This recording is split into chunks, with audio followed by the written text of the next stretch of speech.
സാറപ്പം അന്ന് anti politics ആയിട്ട് നിന്നെങ്കിൽ ഇപ്പോഴത്തെ ഇതിൽ വിദ്യാർത്ഥി രാഷ്ട്രീയം ആവശ്യമാണ്. സാറിന് എന്ത് തോന്നുന്നു ഇപ്പോഴത്തെ കോളേജിലെ രാഷ്ട്രീയത്തിന് സാർ എങ്ങനെ നോക്കി കാണുന്നു? ഇന്നിപ്പം ഐഡിയോളജിക്കൽ ബേസ്ഡ് പൊളിറ്റിക്സ് എവിടെ ഉള്ളത്? ഇന്നിപ്പോൾ എല്ലാവരും പറയുന്നുണ്ട് ഇടതുപക്ഷം മറ്റേ ഇതെന്നൊക്കെ പറയുന്നുണ്ടെങ്കിലും അവർ ഐഡിയോളജിക്കൽ ബേസ് നഷ്ടപ്പെട്ടില്ലേ? ലോകത്തെ ഏറ്റവും വലിയ സോഷ്യലിസ്റ്റ് പാർട്ടിയായിരുന്നു ഇന്ത്യൻ നാഷണൽ കോൺഗ്രസ്, നെഹ്റുവിയൻ കാലഘട്ടം. കോൺഗ്രസ് പക്ഷേ ഇപ്പൊ പറയുന്നില്ലല്ലോ അവർ ലെഫ്റ്റ് ഓഫ് സെന്റർ ആണെന്ന് പറയുന്നില്ല, സോഷ്യലിസ്റ്റ് ആണെന്ന് പറയുന്നില്ല. ഓരോ പാർട്ടിയും അതുപോലെ. ഞാനൊരു പൊളിറ്റിക്കൽ ഡിസ്കഷനിലേക്ക് കൊണ്ടുവരുന്നില്ല. അന്നേരം അതുണ്ടായിരുന്ന കാലഘട്ടത്തിൽ വിദ്യാർത്ഥി രാഷ്ട്രീയത്തിന് പ്രസക്തി ഉണ്ടായിരുന്നു. സാമൂഹ്യ മാറ്റം, നമുക്ക് രാജ്യത്തെ കുറിച്ചൊരു കാഴ്ചപ്പാടൊക്കെ ഉണ്ടാകും. പക്ഷെ അവർ ഫെയിൽ ചെയ്തത് കൊണ്ടാണ് ഇന്നത്തെ തലമുറയ്ക്ക് രാഷ്ട്രീയത്തോട് അവജ്ഞയല്ലേ.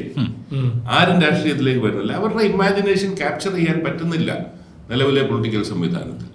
അതുകൊണ്ടാണ് ഇവർ അകന്നകന്ന് പോകുന്നത്. അകന്നകന്ന് പോകുന്നതനുസരിച്ച് രാജ്യത്തിനെ കുറിച്ചുള്ള കാഴ്ചപ്പാടിൽ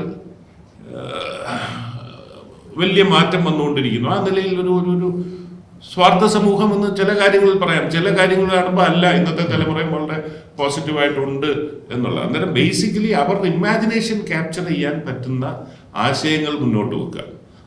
അതായിട്ട് പൊളിറ്റിക്സ് മാറണം. അങ്ങനെ ആണെങ്കിൽ അവർ മെയിൻ സ്ട്രീമിലേക്ക് വന്ന് ഫുൾ ടൈം പൊളിറ്റീഷ്യൻ ആകണമെന്നല്ല, പക്ഷെ ആശയപരമായിട്ടെങ്കിലും അവരുടെ ഒരു കാഴ്ചപ്പാട് രൂപപ്പെടും. പക്ഷെ അതിന് സാധിക്കാത്തത് കൊണ്ട് തന്നെയാണ് ഇന്നത്തെ തലമുറ അതിൽ നിന്ന് മാറിപ്പോകുന്നത്.